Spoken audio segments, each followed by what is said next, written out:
Aujourd'hui, notre thème ce matin, c'est mettre votre espérance dans la grâce de Dieu. On a parlé déjà il y a quelque temps de ce passage de 1 Pierre, le premier chapitre. J'ai regardé sur les vidéos qu'on avait fait, des prédications. Ça fait déjà 1 an que j'avais prêché dans ce passage, dans le chapitre premier de 1 Pierre. Il y en a 2 messages. Si vous voulez réécouter aussi qu'on n'a pas encore fait, ils sont toujours sur notre site internet. L'espoir d'une vie meilleure, c'est 1 Pierre 1, 2 premiers versets. L'espérance dans un monde désespéré, 1 Pierre 3 à 9. Voilà, déjà 2 messages dans le premier chapitre. Et aujourd'hui, c'est le troisième message dans le même chapitre. Mais aujourd'hui, c'est le verset 13. Seulement le verset 13. Et pendant quelques dimanches, on va nous pencher dans cet épître de 1 Pierre. Et puis dans son épître, Pierre, il va nous exhorter dans tout le long de sa lettre pour que nous, les croyants, les enfants de Dieu, nous soyons des chrétiens inébranlables. Amen, Fabien. Merci. Dieu veut que nous soyons des chrétiens inébranlables dans un monde brisé, désespéré. Dieu compte sur son Église. Il ne va pas envoyer ses anges pour faire le boulot qui c'est le boulot de l'Église. Et c'est bien ici que Pierre parle de ça aussi, des anges qui voudraient faire ce qu'on fait ou goûter ce qu'on a goûté, la grâce de Dieu. Voilà qu'on va nous pencher dans cette épître pendant quelques dimanches. Cette épître nous parle d'être des témoins dans l'espérance, des témoins par l'obéissance, des témoins par la louange, par la soumission, par la pratique du bien, par la communion, par la souffrance aussi et par l'humilité. Dans cette épître, Dieu nous appelle à être des chrétiens inébranlables et d'être obéissants à sa parole, en témoignant de ce qu'il a fait dans nos vies. Et aujourd'hui, on va lire ce passage, 1 Pierre 1, 13, qui dit ceci. C'est pourquoi tenez votre intelligence en éveil, soyez sobre et mettez toute votre espérance dans la grâce qui vous sera accordée lorsque Jésus-Christ apparaîtra. Il revient bientôt. Amen. Et on voit dans cet épître que pendant les 12 versets, les premiers versets, Pierre, il n'a pas donné des commandements, pas d'exhortation, pas d'avertissement. Il s'est contenté de célébrer, d'adorer, de bénir Dieu, celui qui élit, celui qui régénère, celui qui préserve et raffine notre foi. Et à partir du verset 13 jusqu'au 25, Pierre va décrire les 4 impératifs de la vie chrétienne auxquels nous, les chrétiens, les croyants, devons obéir à ces 4 impératifs déjà dans cette partie, dans ce paragraphe. C'est-à-dire, mettez votre espérance dans la grâce de Dieu. Soyez saints. Vivez dans la crainte de Dieu et aimez les uns et les autres. 4 impératifs que Dieu nous demande d'accomplir, de vivre dans la vie de tous les jours. Nous qui sommes, on va dire, moi je suis une torche, vous êtes une torche qui illumine la terre, comme la lumière et le sel. Mais nous sommes cette torche dans la main de Dieu, l'Église inébranlable dans un monde brisé. Et Pierre, après avoir loué Dieu, célébré sa souveraineté, après avoir présenté qui est Dieu et ce qu'il a fait pour ses enfants, il dit dans ce verset 13, c'est pourquoi, mes amis, regardez ce qu'il avait fait pour vous, pour nous, pour l'Église. C'est pourquoi, à cause de ça, mettez votre intelligence, tenez votre intelligence en éveil. Regardez en arrière. Qui est Dieu, ce qu'il a fait pour toi. Ce mot, ce pourquoi, ou parfois des versions différentes, donc, alors, mais ce pourquoi-là signifie que l'évangile que nous avons connu ne nous laisse pas inactifs. C'est pourquoi, mes amis, vous qui avez déjà compris l'évangile, soyez actifs dans la vie. Ou plutôt, ne pouvons pas rester inactifs. Regardez ce que Dieu a fait pour vous C'est ça que Pierre vous dit avec ce pourquoi là. Ce qu'il avait dit avant, et maintenant faites quelque chose. Pierre continue, dit tenez votre intelligence, votre esprit en éveil. D'autres versions disent ceindre les reins de notre entendement. C'est un peu bizarre quand même comme image. Ceindre les reins. Alors vous savez qu'à l'époque, l'endroit où les Hébreux pensaient qu'il y avait le pouvoir de la reproduction, c'est-à-dire d'avoir des enfants, c'était sur les reins.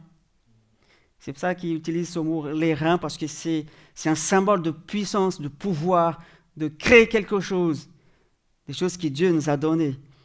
Ils utilisent cette expression, les reins, exactement parce que dans leur tête, ils pensaient qu'il se trouvait là, dans les reins, ce pouvoir générateur de créer, de donner la vie. Mais Pierre prend cette image. En fait, à l'époque, on ne portait pas des jeans, là, comme moi, comme certains. Pas de t-shirt, pas de short. C'était des vêtements longs. Et pour toute activité physique, il devait serrer la ceinture ou même remonter le bas du vêtement pour pouvoir faire quelque chose. Courir, par exemple, travailler, parce que ça gênait un peu. Les longues robes comme ça gênait. Et c'est cette expression-là que Pierre veut montrer aux gens. Et ça, il y a du sens pour l'époque. Ceindre les reins de l'entendement. Et si on va appliquer aujourd'hui, ça n'a pas trop de sens parce qu'on ne porte plus des robes comme ça, comme à l'époque. On porte de jeans, on met un short, par exemple, pour faire quelque chose, pour nous aider à faire ce qu'on doit faire, pour effectuer des tâches physiques au travail, pouvoir courir aussi sans trébucher sur les vêtements, ce qui pourrait nous gêner. Avec cette métaphore, les gens comprenaient bien le sens. Mais pour nous aujourd'hui, comment on pouvait traduire cette expression? Par exemple, on dirait que votre esprit se retrousse les manches, par exemple. Mettez-vous au travail. C'est une expression courante, on connaît ça dans tous les pays, je pense. Faites ça, mettez-vous au travail. Ou même la ceinture qu'on a aujourd'hui. Attachez-vous bien pour que ça ne tombe pas si vous allez courir. Et puis il dit, soyez sobre. C'est l'image de ne pas être ivre. Bien sûr, lorsque il s'agit bien sûr des choses spirituelles, cela implique d'être vigilant, d'évaluer les choses correctement afin de voir clairement et que notre esprit ne soit pas engourdi par des influences enivrantes. Puis vient le commandement principal dans ce verset-là, espérez, mais espérez pleinement. Ayez la confiance pleine dans ce que Dieu a fait déjà pour vous. Et les deux premiers étaient des parties subordonnées. Ceindre les reins et sois sobre, ça est subordonné à ce premier, ce commandement principal. Espérer dans la grâce de Dieu. Et quel est l'objet principal de cette espérance? Simplement la grâce qui nous a été accordée. Alors mettons toute notre espérance dans cette grâce qui a été manifestée en Jésus, qu'il va nous apporter encore dans le futur. C'est ce principe qu'on connaît dans la Bible, déjà, mais pas encore. La grâce est déjà venue, mais elle s'est apportée encore.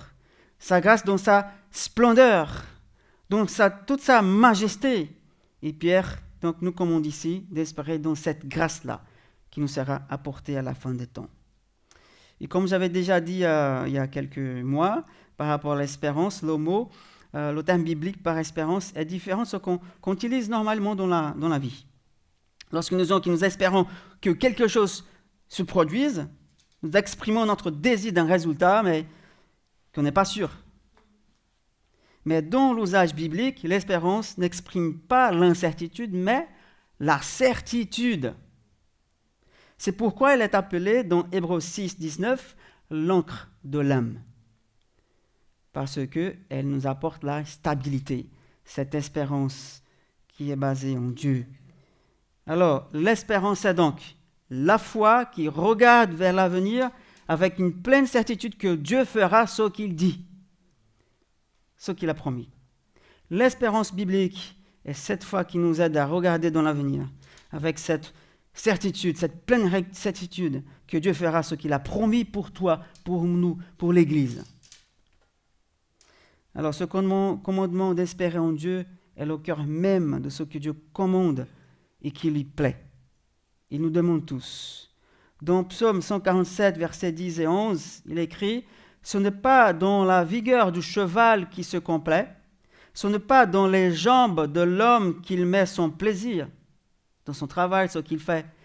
L'Éternel aime ceux qui le craignent, ceux qui espèrent en sa bonté. » On peut faire beaucoup de choses pour Dieu, mais ce qui lui plaît vraiment, c'est qu'on puisse espérer en sa bonté, le craindre. Et après, on fait des choses. S'il nous demande, bien sûr. En d'autres termes, ici, le commandement et la joie de Dieu n'est pas d'abord ce qu'on peut faire pour lui, avec notre propre force. Ce commandement et sa joie sont d'abord que nous espérions en lui, en Dieu, pour ce qu'il peut faire pour nous avec sa force à lui. Voilà la première contrepartie humaine de la grâce divine. Espérons en lui. La grâce vient à nous, comme dit la parole, alors espérons en cette grâce, simplement. Dieu veut que notre âme, notre cœur soit totalement engagé dans cette espérance. Nous ne soyons pas partiellement dans l'espoir, ni partiellement dans le doute. Espérons pleinement. Laissons-nous emporter par cette espérance-là. C'est exactement ça qu'on voit dans toute la Bible. Par exemple, si on veut résumer jusqu'ici ce que Pierre avait dit dans le premier verset, nous pourrions lire comme ça. Puisque Dieu vous a choisi, verset 1. Puisque Dieu vous a fait naître de nouveau à une espérance vivante, verset 3. Puisque Dieu vous réserve un héritage impérissable, verset 4. Puisque Dieu vous protège par la foi, pour que vous ne perdiez pas cet héritage, verset 5. Puisque Dieu affine votre foi par le feu, pour qu'elle reçoive la louange, la gloire, l'honneur, versets 6 et 7. Puisque vous nagez dans le fleuve de l'amour de Dieu, dans la foi en Jésus-Christ, verset 8 et versets 10 et 13, les anges sont comme si ils sont sous la pointe des pieds pour regarder qu'est-ce que s'y passe ici-bas. Il veut voir ce que la grâce de Dieu fait pour nous et ce qu'elle va faire pour nous dans l'avenir. Les anges même, ils veulent plonger leur regard dans ce qui s'y passe ici-bas parce que nous espérons dans cette grâce qu'eux ne connaissent pas. Les anges ne connaissent pas la grâce de Dieu. Ils savent qu'est-ce que c'est, mais ils ne peuvent pas ressentir la grâce de Dieu. Parce qu'eux, ils n'étaient pas pardonnés, ils n'étaient pas dans le péché comme nous, sauf ces anges-là qui se sont rebellés contre Dieu. Mais les anges qui sont là, qui écrits par Pierre, ils veulent regarder, plonger le regard sur cette grâce-là que nous, l'Église, nous avons goûtée. Cette grâce merveilleuse qui n'a pas de valeur humaine. Le christianisme est d'abord, mes amis, Dieu qui agit gracieusement et librement pour sauver son peuple. Et ensuite, c'est l'homme qui espère pleinement dans sa grâce. Et voilà l'essentiel du christianisme. Espérer dans la grâce de Dieu. Alors, comment je peux espérer dans la grâce de Dieu? Comment on fait ça? Pierre nous donne deux façons de stimuler notre espérance, qui nous disent comment continuer à espérer. L'une consiste, ce qu'on avait dit tout à l'heure, c'est cendre les reins, et l'autre, rester sobre. C'est comme ça qu'on espère dans la grâce de Dieu. En serrant la ceinture et en étant sobre devant Dieu et devant le monde. Parce que cendre les reins de votre intelligence, nous dit Pierre, il veut dire transformer la robe de votre intelligence en short de course, par exemple. Ne laissez rien vous gêner, mais avancez. Retroussez vos manches. Attachez vos ceintures. Accrochez-vous parce que ça va vous secouer un peu. Comme on dit parfois dans la voiture. Accrochez-vous, ça va secouer. Mais c'est comme ça. On est secoué dans le monde. Et c'est pour ça qu'il dit serrez la ceinture de votre entendement. Ne laissez rien vous gêner, ralentir, faites trébucher pendant votre course dans la foi, pendant votre séjour sur terre. Que votre esprit soit libre pour se mettre au travail et qu'il puisse réaliser que notre lieu de repos se trouve dans la grâce de Dieu. On peut faire beaucoup de choses pour trouver stabilité, la paix, le contentement, d'être à l'aise dans un monde désespéré, mais c'est en mettant notre espérance dans la grâce de Dieu qu'on peut y arriver. C'est pas en faisant 1000 pas, je sais pas, en allant en quelque part, des sacrifices comme ça, c'est simplement déposer notre espérance dans la grâce de Dieu, dans ce qu'il avait fait déjà pour nous, ce qu'il a fait. Ok Pierre, mais qu'est-ce que ça veut dire dans la vie réelle? Comment je peux serrer la ceinture? Eh bien, nous savons que c'est cendre les reins de l'esprit, est un moyen d'espérer pleinement dans cette grâce. C'est vers cela que l'esprit, il court, d'être vraiment reposé dans cette espérance-là. La réponse, si on voulait répondre à cette question de Pierre, est la vérité. Mais qu'est-ce que c'est la vérité? Où trouver la vérité? Parce que l'espérance naît lorsque notre esprit est rempli de la vérité de Dieu. Et c'est là se serrer la ceinture, être ancré dans la vérité. Je dis cela pour deux raisons. La première raison vient de après verset 13, le verset 14 que nous allons examiner la prochaine fois. Mais déjà, ce verset nous dit « Ne vous conformez pas aux désirs que vous aviez autrefois quand vous étiez dans l'ignorance. » Si nous voulons que l'espérance fleurisse dans nos cœurs, nous devons donc cendre les reins dans notre esprit avec la vérité plutôt qu'avec l'ignorance. La méconnaissance, l'ignorance. Mais il faut être sûr de la vérité. Et l'autre raison pour laquelle je pense que Pierre veut dire que l'esprit doit être actif et courir dans la vérité, c'est exactement ce que Paul avait dit dans Ephésiens 6, 14. Il nous dit « Tenez-vous donc debout, ayant ceint vos reins de la vérité. » Et là, je pense qu'il serait tout à fait fidèle à ce qui dit Pierre. Tenez donc ferme, ayant autour de votre taille la vérité en guise de ceinture. C'est la vérité qu'on doit serrer dans la ceinture.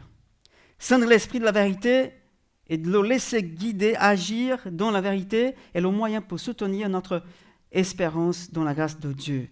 Sans la vérité, dans notre cœur, c'est presque impossible, je dis même impossible, de rester en paix dans l'espérance de la grâce de Dieu, celle qu'il va nous apporter avec Jésus. Ainsi, sayons les reins de notre intelligence signifie engager notre intelligence avec la vérité révélée dans la parole de Dieu. Alors, courez avec la vérité. Où vous alliez, travaillez avec la vérité dans votre cœur. Vivez avec la vérité tous les jours. Respirons la vérité de l'Écriture tous les jours. Et comme je dis souvent, aimez la Bible, mes amis. Mangez la Bible même tous les jours. Creusez la Bible, la vérité. Parce que tout ce qui a été écrit, comme dit Paul dans Romains 15, 4, tout ce qui a été écrit d'avance l'a été pour notre instruction, afin que par la persévérance et par le réconfort que donnent les Écritures, nous possédions l'espérance. C'est la parole qui nous donne l'espérance. C'est elle que nous devons serrer au niveau de la ceinture, serrer les reins de notre entendement. Et ensuite, Pierre nous dit, soyez sobres. Il nous dit que la sobriété mentale et spirituelle est un moyen d'espérer dans la grâce de Dieu. Mais qu'est-ce que cela signifie dans la vie réelle? Cela signifie que si vous voulez vraiment obéir au commandement d'espérer pleinement dans la grâce de Dieu, ne laissez pas votre esprit et votre cœur s'enivrer des choses qui vous anesthésient de la valeur de Dieu, des choses spirituelles, qui vous rendent insensibles aux choses de Dieu. On vit dans un monde de chair. On ne voit pas avec nos yeux humains le monde spirituel, mais il est là, il existe, il est réel. Mais on est quand même limité à ce monde-là. De temps en temps, on a un clin d'œil. Mais on vit la plupart de notre temps ici-bas, avec nos pieds sur la terre. Et c'est là qu'on doit vraiment être sobre pour pouvoir vivre à la fois ici-bas et à la fois au ciel. Comme dit Jésus, que nous sommes déjà ressuscités et assis avec lui dans le ciel. C'est comme si on aurait de copies de nous là-bas au ciel. Mais non, ce n'est pas de copie. On est dans le ciel parce que nos noms sont déjà inscrits dans le livre de vie. Les anges nous connaissent déjà en tant qu'enfants de Dieu. Et Pierre nous dit, soyez sobres. Ne laissez pas votre esprit s'enivrer des choses d'ici-bas, afin que nous soyons empêchés de voir clairement ce que Dieu veut pour nous. N'intoxiquez pas votre esprit avec des drogues qui engourdissent notre esprit. Pour que l'esprit puisse fonctionner vraiment avec clarté, il faut qu'il opère dans un bon état de sobriété, nous dit la parole. C'est pourquoi nous sommes appelés à être sobres. J'imagine que vous connaissez bien le problème de l'ivresse. Qu'est-ce qu'elle fait dans la vie de quelqu'un qui est ivre? D'une façon classique, on connaît bien, avec l'alcool, avec des drogues, voilà, vous savez. Elle déforme la réalité, l'ivresse. Nous rend insensibles, on perd les réflexes, on fait n'importe quoi, on dit n'importe quoi, si on est ivre, n'est-ce pas? Non? Ouais, c'est un peu ça, ouais. Moi, avant d'être converti, j'avais passé par là. Je sais qu'est-ce que c'est. Je pense qu'il y a aussi quelqu'un ici sait qu'est-ce que c'est ça, d'être ivre. La réalité, elle est déformée complètement devant nos yeux. On voit presque rien et tout est déformé. Alors, l'ivresse d'esprit, c'est pareil. Elle déforme la réalité et rend notre esprit insensible à ce qui est vrai, juste, précieux, que Dieu aime. On perd le goût même de Dieu, pour des choses de Dieu. L'ivresse spirituelle, on perd même le goût de la parole, même de la prière. On n'a plus envie de prier, on n'a plus envie de lire la parole, parce qu'on est ivre spirituellement. Alors, comment éviter l'ivresse classique, si on va dire? Soit on boit avec modération, comme on dit, en sachant qu'on s'arrêter, soit on ne boit pas de tout. Comme ça, c'est net. Alors, comment éviter l'ivresse spirituelle?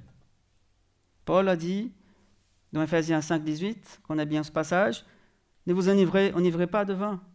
Cela mène à la débauche. Au contraire, soyez remplis du Saint-Esprit. Bouvez du Saint-Esprit.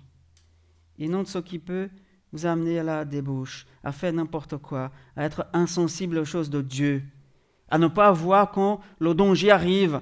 La tentation est là, mais on est insensible, on ne voit pas, et après on tombe. On est dedans. Il est vrai que, vous savez bien, ici, on est au bord de la mer. On a des belles plages ici, n'est-ce pas? Moi, j'aime bien les plages ici. Elles sont jolies, c'est bondé parfois. Pendant l'été, c'est bondé.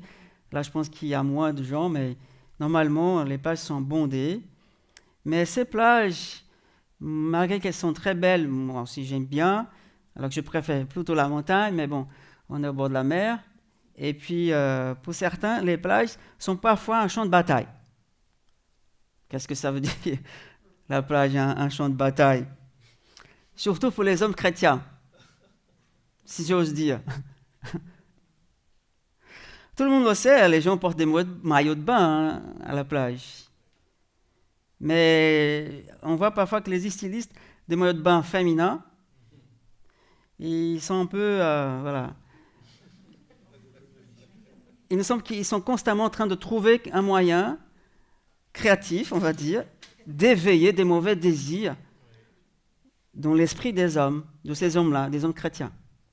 Je parle d'hommes chrétiens. Et parfois, les plages sont un champ de bataille pour cela, pour nous.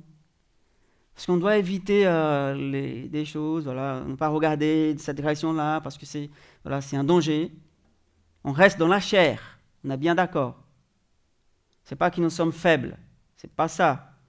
L'ennemi, il a quand même des astuces, il est vraiment rusé. Il fait des choses, il utilise les moyens aussi que nous avons aujourd'hui. Mais ma préoccupation d'aller à la plage, ce n'est pas forcément cela. Ce n'est pas que je puisse être tenté par une de ces femmes qui sont là, habillées comme ça.